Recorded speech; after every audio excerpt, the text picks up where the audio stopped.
لوگ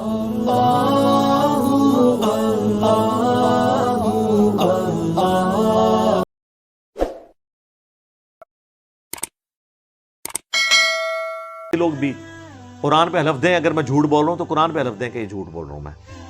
دعوت اسلامی میں اس وقت گرین پگڑی تھی، نہ آپ سفید پگڑی پہن سکتے تھے، نہ کالی پہن سکتے تھے، نہ براؤن پہن سکتے تھے. بلکہ جن لوگوں پر دعوت اسلامی کے ڈسپلن کو لوز کرنے کی وجہ سے یا کوئی غلط ایکٹیویٹی کرنے کی وجہ سے پابندی لگتی تھی تو پابندی یہ ہوتی تھی کہ اب آپ سبز پگڑی اتنے عرصے کے لیے نہیں باندھیں گے، تو وہ لوگ سفید پگڑی باندھ کے نہ آیا کرتے تھے اور لوگوں کو پتہ چل جاتا یار یہ تو وہی ہے جو کچھ عرصہ پہلے یہاں بیان کر رہا تھا، آج اس نے سفید کیوں باندھی ہوئی ہے. تو جس کو نہیں بھی پتا چلنا ہوتا تھا اس کو پتا چل جاتا تھا انہیں کام پایا. اور وہ کام کس قسم دے پاندے سن میں ان کیمرے نہیں تو دس سکتا جو مدرسے چوندے نے کام، میں اشارتاً بات کر رہا ہوں. اس وقت تو سفید پگڑی جو ہے مجرمین کی علامت ہوتی تھی، اس وقت نہیں تھا ان کو سمجھ آتا. تو یہ کہتے تھے گنبد خضرا کا رنگ جو ہے نا وہ گرین ہے. تو اب گنبد خضرا کا رنگ چینج ہو گیا، ابھی تک گرین ہی ہے. لیکن وہ جب آپ نے کوئی بھی چیز چینج کرنی ہے اس کے لیے آپ نے پھر دلائل بھی خود ڈیوائز کر لینے ہیں. لیکن 2018 فروری میں انہوں نے یہ ڈیسیژن کیا. آج مارچ 2021 ہے. سب سے پہلے میری ویڈیو آئی تھی جس میں نے ان کو سلوٹ کیا تھا اور دعوت اسلامی کو تبدیلی مبارک. میری ویڈیو آپ دیکھ لیں، یوں کر کے میں نے اس میں ان کو تھم اپ کیا تھا. ایک طرف گرین پگڑی میں ان کی تصویر لگائی تھی اور ایک طرف اسی گرین پگڑی کو میں نے کالا کر کے نا اڈوب فوٹو شاپ میں تو وہ لگائی تھی کہ ٹھیک ہے آپ نے اناؤنسمنٹ کی، ہم آپ کو ویلکم کرتے ہیں. وہ آلموسٹ کوئی 6.25 لاکھ کے قریب لوگ ویڈیو دیکھ چکے ہیں. بلکہ سب سے زیادہ دعوت اسلامی کے حوالے سے اگر کوئی ویڈیو دیکھی گئی ہے نا تو وہ والی ویڈیو ہے. ان کی اپنی اناؤنسمنٹ کی ویڈیو بھی شاید اتنے لوگوں نے نہ دیکھی ہو، اور اس میں نے پورا کلیئر کیا کہ میں تو گرین پگڑی کے بھی خلاف نہیں ہوں، نہ اس وقت تھا نہ اب ہوں. بلکہ جب انہوں نے اناؤنسمنٹ کی تو اس کے بعد پھر میں نے گرین پگڑی پہن کے اپنی میلاد شریف والی پورا پروگرام جو تھا مجلس 34 وہ ریکارڈ کروائی تھی کہ میں نے کہا برانڈ نہیں یہ رہا تو اب میں اس کو پہنوں گا. تو انہوں نے اس وقت اناؤنسمنٹ کی اور کچھ عرصہ انہوں نے کالی بھی 1-2 دفعہ باندھی لوگوں کو دکھانے کے لیے، پھر زرد بھی باندھی اور بھی. لیکن اب کافی عرصے سے میں دیکھ رہا ہوں صرف سفید پہ آ گئے ہیں، اور خصوصاً مین جتنے لوگ ہیں وہ سب سفید باندھ رہے ہیں. تو مجھے سمجھ نہیں آ رہی تھی کہ یہ باقی اب کیوں نہیں باندھ رہے. تو ابھی تو میں اس کے اندر جو چھپی ہوئے راز ہے نا کہ یہ پگڑی کس نے ان سے چینج کروائی اور اس کے پیچھے موٹیو کیا تھا، اور یہ جو انہوں نے بے گناہ بے خطا ڈیش ڈیش کے نعرے لگوائے، اس کے اگینسٹ انہوں نے بینیفٹ کیا لیے ہیں جو میرے پاس فرسٹ ہینڈ نالج ہے. پھر ان کے لیے مصیبت کھڑی ہو جائے گی. میں اشارتاً بات کر رہا ہوں، لوگوں کو پتہ چل جائے گا. تو مجھے اب پتہ چلا جب اس بھائی نے آگے مجھے بتایا کہ یار یہ تو کالی پگڑی سے منع کرتے ہیں تو پھر کس نے پہننی ہے. اگر آپ سمجھتے ہیں نا کہ یہ غلط کہہ رہا ہے وہ، تو یہ جناب 1 مہینے کے لیے سارے کالی پگڑیاں باندھ کے بتائیں. نہیں باندھیں گے. تو کل تک یہ وہابیوں کی علامت تھی سفید. وہابی سے مراد میں دیوبندی. اہل حدیث تو ان کو توفیق ہی نہیں ہے پگڑی باندھنے کی. اہل حدیث والے وہابی تو وہ سر رمال باندھتے ہیں، پرانے پھر بھی باندھ لیتے تھے، یہ نئے والے تو نہیں باندھتے. تو کل تک تو سفید پگڑی جو ہے وہ دیوبندی اور تبلیغی جماعت اور رائے ونڈ والوں کی نشانی تھی. آج آپ اس کو اتنا آن کیے ہوئے ہیں کہ آپ نے خود گرین بھی پہننی چھوڑ دی، اور بلیک کے بارے میں آپ اس طرح کی سٹیٹمنٹ دے رہے ہیں نجی محفلوں میں. ہمیں پتہ ہے یہ آپ کے بڑے بھی یہ کام ڈال کے گئے ہیں، بلکہ کئی بڑوں نے تو یہاں تک لکھ دیا یہ جہنمیوں کا لباس ہے، کالا لباس. ٹھیک ہے نا جی. اور پھر اور طرح کے آپ کو نا بہانے بتائیں گے. وہ کہتے ہیں نہیں جی وہ دیکھیں نا جی محرم میں تو خصوصاً بالکل نہیں پہننا چاہیے کیونکہ رافضیوں نے پہنا ہوتا ہے. تو میرے بھائی محرم میں آپ کالا لباس پہن کے محبت اہل بیت کا ثبوت دیں، وہ ساری ایکٹیویٹیز نہ کر کے جن ایکٹیویٹیز سے آپ کو اختلاف ہے. اور آپ کہیں دیکھیں ہم جو ہے وہ محبت اہل بیت ہمارے اندر بھی موجود ہے. یہ تو بائی چانس میں نے بھی آج کالا لباس پہنا ہوا ہے اور اللہ کا شکر ہے. کالا لباس تو جس طرح کی سنت ہے نا کوئی بھی نہیں ہے. سب سے پہلے تو ہماری عقیدت جڑی ہوئی ہے خانہ کعبہ کے غلاف کے ساتھ، اور صحیح بخاری میں موجود ہے غلاف کعبہ نبی علیہ السلام کی بعثت سے پہلے بھی ڈالا جاتا تھا، آپ نے اسے انڈورس کیا. غلاف کعبہ کا رنگ کالا ہے اور اللہ تعالیٰ کو پسندیدہ ترین رنگ ہے. دنیا میں جتنے قرآن چھپے ہوئے ہیں ان کی سیاہی کیا ہے؟ کالی. آپ کے سارے حفاظ کالی سیاہی، یہ اللہ کا پسندیدہ رنگ ہے. کالے جیسا تو کوئی پسندیدہ رنگ نہیں ہے. باقی رنگ بھی ہیں، سبز بھی، سفید کے بھی فضائل ہیں، لیکن یہ کالے کو آپ دیکھ لیں کتنی اللہ تعالیٰ نے اس کو برکت دی، اس کلر کو۔ پھر نبی صلی اللہ علیہ وآلہ وسلم کی پگڑی کالے رنگ کی تھی۔ صحیح مسلم میں حدیث ہے، فتح مکہ کے موقع پر آپ جب داخل ہوئے تو کالی پگڑی آپ نے پہنی ہوئی تھی اور اس کے 2 شملے چھوڑے ہوئے تھے، پگڑی کے طور پر بھی آپ نے استعمال کیا۔ بلکہ صحیح مسلم میں کیٹاگوریکلی ایک اور حدیث ہے کہ نبی علیہ السلام جب جمعے کا خطبہ دیتے تھے آپ کالی پگڑی باندھتے تھے۔ سفید پگڑی بھی سنت ہے اس اعتبار سے، ہماری مین سٹریم کی کتابوں میں تو سفید پگڑی کا ذکر صحیح سند سے موجود نہیں ہے۔ المستدرک للحاکم میں ایک حدیث ہے کہ حضرت عبد الرحمن بن عوف کو نبی علیہ السلام نے ایک دفعہ سفید پگڑی باندھی تھی اور اس کا صدل بھی چھوڑا تھا ایک چپے کے برابر۔ وہ حدیث یوں ہے کہ عبداللہ بن عمر سے ایک بندہ آ کے پوچھتا ہے یہ صدل کے بارے میں آپ کیا کہتے ہیں، جو پگڑی میں صدل چھوڑا جاتا ہے، یہ کپڑا لٹکایا جاتا ہے، یہ یا یہ؟ تو انہوں نے کہا کہ بڑی لمبی حدیث ہے، اس میں الفاظ ہے کہ عبد الرحمن بن عوف نے ایک دفعہ سفید پگڑی بغیر اس صدل کے یعنی بغیر شملے کے باندھی ہوئی تھی، نبی علیہ السلام نے اپنے مبارک ہاتھوں سے وہ کھول کے دوبارہ سے باندھی اور اس کے لیے چپا جو ہے نا وہ صدل چھوڑا۔ پورا بھی اس طرح چھوڑ سکتے ہیں، یہ بھی ہم نے دونوں چھوڑے ہوئے ہیں، کوئی اگر کہ وہ چپے والا کی دے تو یہ ہے سر، لمبے والا کی دے تو یہ ہے، دونوں موجود ہیں۔ اور نبی علیہ السلام نے کہا کہ اے عبد الرحمن بن عوف یوں پگڑی باندھا کرو، یوں امامہ باندھا کرو، یہ خوبصورت لگتا ہے۔ تو سفید پگڑی بھی نبی علیہ السلام کو پسندیدہ ہے۔ شیعہ اس میں غلو کرتے ہیں، وہ کہتے ہیں کہ سید صرف کالی پگڑی باندھیں گے، غیر سید سفید باندھیں گے۔ اس لیے آپ دیکھیں گے امین شہیدی صاحب کبھی کالی پگڑی میں آپ کو نظر نہیں آئیں گے، آج نوٹ کر لیں آپ۔ جواد نقوی صاحب کالی اور سفید دونوں میں نظر آئیں گے کیونکہ وہ سید ہیں، ان کے پاس سرٹیفکیٹ ہے بقول ان کے۔ شہنشاہ نقوی صاحب کالی سفید دونوں میں نظر آئیں گے، لیکن امین شہیدی صاحب صرف سفید میں نظر آئیں گے کیونکہ وہ سید نہیں ہے۔ تو ان کے ہاں صرف سید کالی پگڑی باندھ سکتا ہے اور غیر سید صرف سفید باندھے گا۔ سید کالی بھی باندھے سفید بھی باندھے، ظاہر ہے سید نا جیسی تو امتی ہیں، تو یہ ان کا مسئلہ باطل ہے۔ میں تو آپ کو پتہ ہے دونوں کلر استعمال کرتا ہوں الحمدللہ۔ تو کالی پگڑی نبی علیہ السلام کی اس اعتبار سے سنت کہ آپ نے فتح مکہ کے موقع پر بھی پہنی اور جمعے کے خطبے میں بھی استعمال کرتے تھے۔ اور میں بریلویوں سے پوچھوں گا یہ جو آپ کالی پگڑی سے اتنا بغض رکھتے ہیں، یہ کالی کملی والے نعت کیوں پڑھتے ہیں؟ آپ پڑھا کریں نا، سفید کملی والے، گرین کملی والے، نعت میں تو کالی کملی والے ہی پڑھتے ہیں۔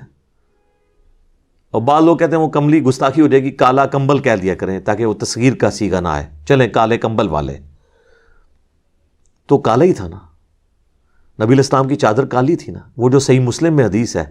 اما عائشہ کہتی ہیں کہ نبی علیہ السلام ایک دن اس حال میں اپنے گھر سے نکلے کہ آپ نے ایک منقش چادر کالے رنگ کی اوڑی ہوئی تھی۔ اتنے میں حسن ابن علی آئے تو نبی صلی اللہ علیہ وآلہ وسلم نے انہیں اپنی اس چادر کے نیچے لیا۔ پھر حسین ابن علی آئے، ان کو بھی چادر کے نیچے لیا۔ پھر سیدہ فاطمہ آئیں، ان کو بھی چادر کے نیچے لیا۔ اس کے بعد مولا علی آئے، ان کو بھی چادر کے نیچے لیا۔ اور نبی علیہ السلام نے ان کو چاروں کو اپنے ساتھ چادر میں لے کے، سر یہ اتنا غیر معمولی واقعہ ہے کسی گھر کے سرپرست کا اپنی فیملی کے ساتھ، میرے لیے ہم نے بھی آج تک کبھی نہیں کیا ہوگا اتنا لاڈ۔ اور سیدہ عائشہ یہ دیکھ رہی ہیں، حالانکہ وہ بھی اہل بیت میں سے، لیکن یہ خصوصی اہل بیت ہے۔ پھر آپ نے سورہ الاحزاب کی آیت نمبر 33 تلاوت کی، یہ صحیح مسلم ہے، مولانا شریف یا کہانی شریف نہیں ہے۔ انما یرید اللہ لیذھب عنکم الرجس اہل البیت ویطہرکم تطہیرا۔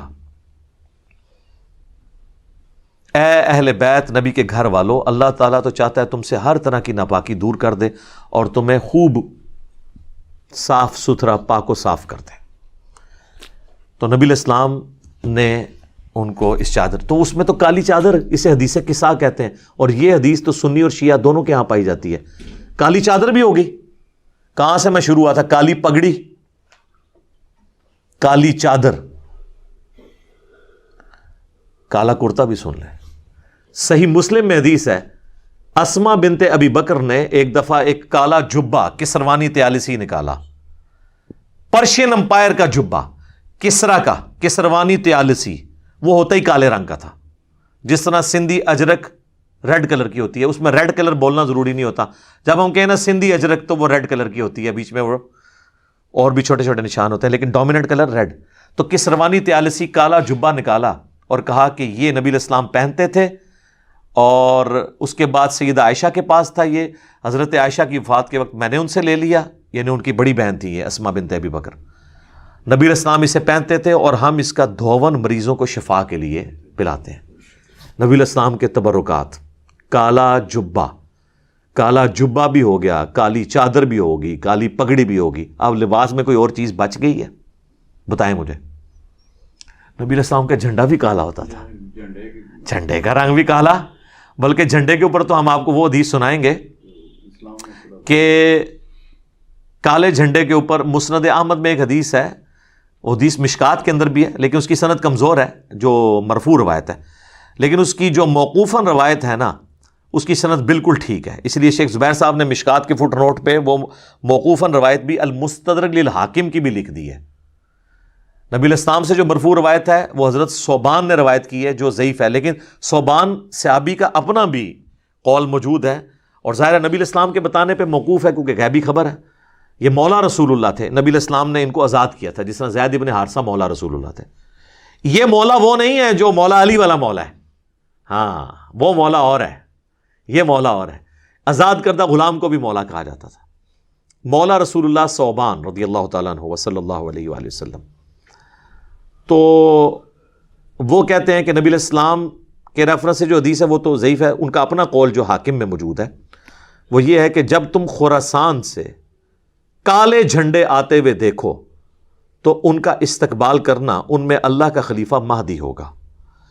اور خراسان نبی علیہ السلام کے مبارک زمانے میں ایران, افغانستان اور یہ پاکستان کا آپ سمجھ لیں وہ بارڈر والا ایریا, یہ پورا خراسان کہلاتا تھا. تو عرب کے لوگوں کو بتایا جا رہا تھا کہ یہ امام مہدی جو ہیں وہ عجم سے آئیں گے. اس کا مطلب ہے کہ امام مہدی نان عربک ہوں گے, سید ضرور ہوں گے. وہ تو حدیث ہے ابو داؤد کے اندر, مسند احمد کے اندر, قیامت اس وقت تک قائم نہیں ہوگی جب تک کہ میری بیٹی فاطمہ کی اولاد میں سے ہی ایک ایسا شخص نہ پیدا ہو جائے جو پوری دنیا کو انصاف سے بھر دے گا, جس کا نام میرے نام پر ہوگا, امام محمد بن عبداللہ المہدی ہوگا. وہ سید لیکن آئے گا وہ عجم سے. اور نظر آ رہا ہے کہ یہاں عجم میں ہی ساری کی ساری ریولوشن دین کے اعتبار سے آ رہی ہے. عربیوں کا حال تو آپ کے سامنے ہے, دل خون کے آنسو روتا ہے جو ان کی حرکات ہیں. بہرحال اس میں کالے جھنڈے کا بھی ذکر موجود ہے, نبی علیہ السلام کا مبارک جھنڈا بھی, اور ایون یہ ایسا مبارک جھنڈا کہ جو قرب قیامت میں امام مہدی کا جھنڈا بھی کالا جھنڈا ہوگا. تو اگر آپ کالا جھنڈا دیکھ لیں تو آپ یہی کہنا شروع کر دیں گے یہ رافضیوں کا جھنڈا ہے. تو نبی علیہ السلام کا جھنڈا بھی کالا تھا, آپ کا کرتا بھی کالا, آپ کی چادر مبارک بھی کالی, آپ صلی اللہ علیہ وآلہ وسلم کی پگڑی اور امامہ بھی کالا, غلاف کعبہ بھی کالا. میرے خیال ہے کالے رنگ کے کیسے کیسے فضائل احادیث میں اس اعتبار سے تو موجود ہیں کہ نبی علیہ السلام کی نسبت اس کو کتنے رخ سے حاصل ہے. ان تمام رخ سے آپ کو کسی اور کلر کی نسبت حاصل نہیں ہوگی. اور پھر آپ یہ کہنا کہ یہ کالی پگڑی جو ہے یہ رافضیوں کا طریقہ ہے. لیکن یہ میں آپ کو بتاؤں ان کی نجی محفلوں کی اسٹیٹمنٹ ہے, یہ جوڈیشلی کی اسٹیٹمنٹ ان کی نہیں ہے. آپ پوچھنے جائیں گے تو کہیں گے نہیں ہم قائل ہیں, کوئی ایسا مسئلہ نہیں ہے. لیکن ہم وہ اکثر کہتے ہیں کہ آپ انکاری تو نہیں ہیں, آپ کا مسئلہ ہے آپ اقراری نہیں ہیں. اور اقراری ہونا ہوگا اپنے عمل کے ذریعے, خالی کھلی دعووں کے ذریعے نہیں. باقی آپ وہ کام کر کے بتائیں تو پھر پتہ چلے گا کہ آپ کس حد تک جو ہے وہ مخلص ہیں. اور دعوت اسلامی کے لیے تو میں خصوصاً آخر میں ایک بات کروں گا, چونکہ میں نے پورا بلٹ اپ اس میں ہوا ہے, مجھ پہ دعوت اسلامی کے اور الیاس قادری صاحب کے بہت احسانات ہیں. لیکن اپنی جگہ یہ بات, اس کے باوجود میں اس کا یہ اسپیکٹ بھی ہائی لائٹ گورنمنٹ کے سامنے ضرور کروں گا اور ریاستی اداروں کے سامنے کہ آپ کئی سالوں سے پاکستان کی سب سے امن والی جماعت ان کو ڈکلیئر کر رہے ہیں, اور یقیناً اس میں کوئی شک نہیں ہے. کسی پبلک پروٹیسٹ میں حصہ نہیں لیتے, اور صرف یہ نہیں, تبلیغی جماعت والے بھی. اور اگر انہوں نے کوئی نان اسٹیٹ ایکٹیویٹی پرفارم بھی کرنی ہوتی ہے نا تو وہ وقتی طور پہ دوسری جماعت میں چلے جاتے ہیں. جس طرح ہمارے حکومتی وزراء نے جب یعنی وکالت میں آنا ہوتا ہے تو وہ وقتی طور پہ وزارت سے استعفیٰ دیتے ہیں, پھر وکیل بنتے ہیں, پھر دوبارہ سے آ کے نیا حلف اٹھا لیتے ہیں. تو یہ بھی یہی کرتے ہیں, پھر وقتی طور پہ جو نان اسٹیٹ ایکٹر جماعتیں ہوتی ہیں نا انہی فرقوں کی, ان میں چلے جاتے ہیں, اپنی ایکٹیویٹی پرفارم کر کے پھر واپس اس شریف جماعت میں واپس آ جاتے ہیں. لیکن پرامن جماعت تو آپ ڈکلیئر کرتے ہیں، لیکن آپ کو یہ پتا ہے کہ ان کے سلیبس میں جو کتاب پڑھائی جا رہی ہے، جو الیاس قادری صاحب نے اپنے سگنیچرز کے ساتھ اپنے ہر مرید کو وصیت کی ہے کہ آپ نے یہ کتاب پڑھنی ہے اور اس کے مطابق عقیدے رکھنے ہیں، سب سے زیادہ انتشار اس کتاب کے اندر موجود ہے۔ کون سی کتاب؟ حسام الحرمین۔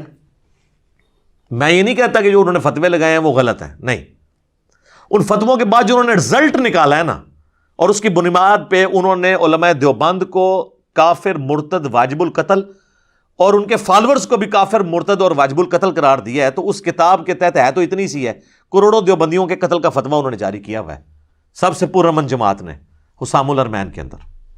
اور وہی پرامن جماعت احکام شریعت بھی چھاپے ہوئے ہیں، اور یہ وہ کتابیں ہیں جو ان کی ویب سائٹ، دعوت اسلامی کی ویب سائٹ پہ بھی رکھی ہیں، ہارڈ کاپی بھی ان کے مکتبے سے ملے گی۔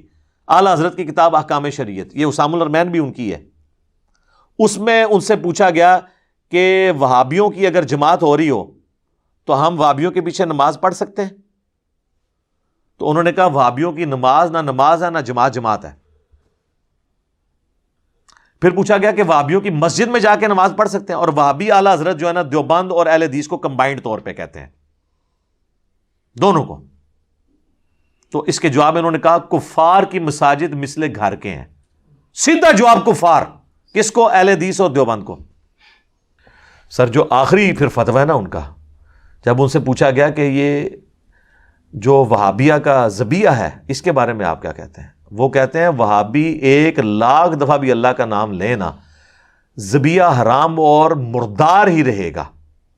اور اس کے ساتھ انہوں نے پھر کلیئر کیا کہ اس سے مراد دیوبندی، اہل حدیث، قادیانی کافروں کو بھی بیچ میں ڈال دیا، یعنی ان کے لیول پہ ان کو رکھا۔ اور پھر کہا کہ البتہ یہود و نصارہ اگر اللہ کا نام لے کر ذبح کریں تو ان کا ذبیحہ حلال ہے۔ تو یہود و نصارہ سے بدتر اعلیٰ حضرت نے ڈکلیئر کیا، اور وہ کتاب کون چھاپ رہے ہیں کہ جن کو ہمارے ادارے سب سے پرامن جماعت پاکستان کی ڈکلیئر کیے ہوئے ہیں۔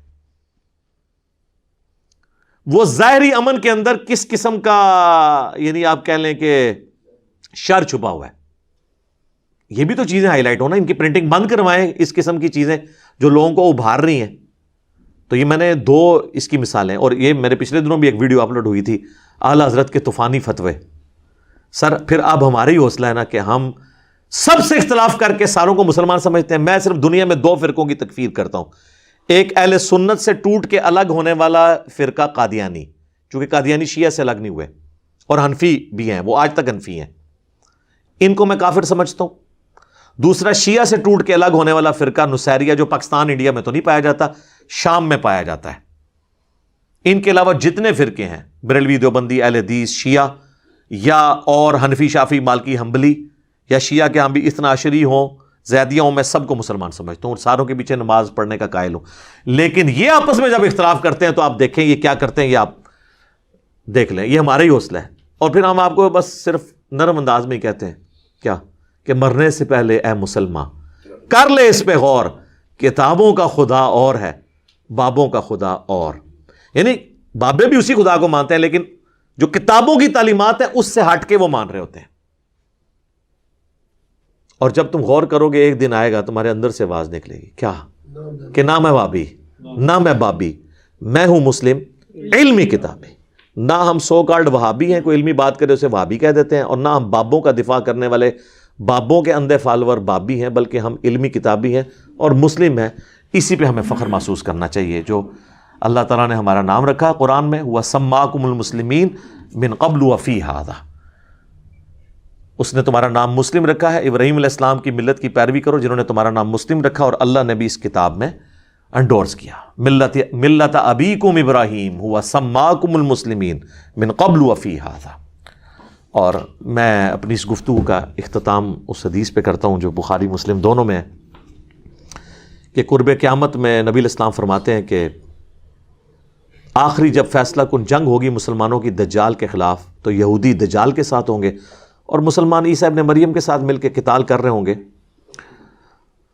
تو یہودی جس پتھر کے پیچھے بھی چھپیں گے نا، وہ پتھر بھی بولے گا سوائے ایک درخت کے جو یہودیوں کو بنا دے گا، اور مسلم کے الفاظ ہیں وہ غرقد کا درخت ہے جس کی کاشت انہوں نے کی، بہت بڑی جھاڑی ہوتی ہے، اس میں بندہ چلا جائے تو غیر سے تو نظر ہی نہیں آتا، وہ بنا دے گا. اس کے علاوہ کوئی درخت اور پتھر جس کے پیچھے یہودی چھپے گا نا، تو وہ درخت اور پتھر بھی بول اٹھے گا، اللہ کی طرف سے معجزہ ظاہر ہوگا اور کہے گا یا مسلم. یہ الفاظ ہیں بخاری کے، اے مسلم میرے پیچھے یہودی ہے، اسے قتل کر دے. یعنی میدان جنگ کی بات ہو رہی ہے، عام حالت میں نہیں. تو میں اس پہ عرض کرتا ہوں کہ وہ یا بریلوی یا دیوبندی یا اہل حدیث یا شیعہ یا حنفی مالکی شافی تو نہیں کہے گا، یا مسلم کہے گا. اور آپ تو مسلم نام سے ہی چڑھتے ہیں. آپ کسی مسجد میں جا کے کہیں میں مسلم ہوں، اگلا کہے گا میں کافر ہوں. پھر آپ وہ جب پتھر آپ کو آواز دے گا نا یا مسلم، تو آپ نے پھر اس کو بھی اس قسم کا ہی جواب دینا ہے. یہاں تو آپ کسی کو کہیں نا میں بریلوی ہوں، لوگ مان لیں گے دیوبندی ہوں، اور یہ فرقہ ہونا چاہیے جی. تو اردو تو کوئی فرقہ نہیں پھر رہے گا، اور وہ اسی لیے ہوگا کہ امام مہدی کو اگر بریلویوں میں آئے تو دیوبندیوں نے نہیں ماننا، دیوبندیوں میں آئے تو بریلویوں نے نہیں ماننا، اہل حدیث میں نہیں آئے تو کہیں گے انگریزوں کا ایجنٹ ہے. اسی صورت میں امام مہدی آ سکتے ہیں کہ جب سب لوگ اپنے آپ کو مسلم کہیں، اور وہ فضا بنتی ہوئی تیار ہو رہی ہے الحمدللہ انشاءاللہ تعالی. تو یہ آواز انشاءاللہ تعالی دنیا کے ہر کونے تک پہنچ رہی ہے. اللہ تعالیٰ سے دعا ہے جو حق بات میں نے کہی اللہ تعالیٰ ہمارے دلوں میں راسخ فرمائے. اگر جذبات میں میرے منہ سے کوئی غلط بات نکل گئی تو اللہ تعالیٰ ہمارے دلوں ہی سے معاف کر دے، اور ہمیں معاف بھی کر دے. ہمیں کتاب و سنت کی تعلیمات پر عمل کر کے دوسرے بھائیوں تک پہنچانے کی توفیق عطا فرمائے. سبحانک اللہم و بحمدک، اشہد ان لا الہ الا انت، استغفرک و اتوب الیک، وما علینا الا البلاغ المبین. جزاکم اللہ خیرا.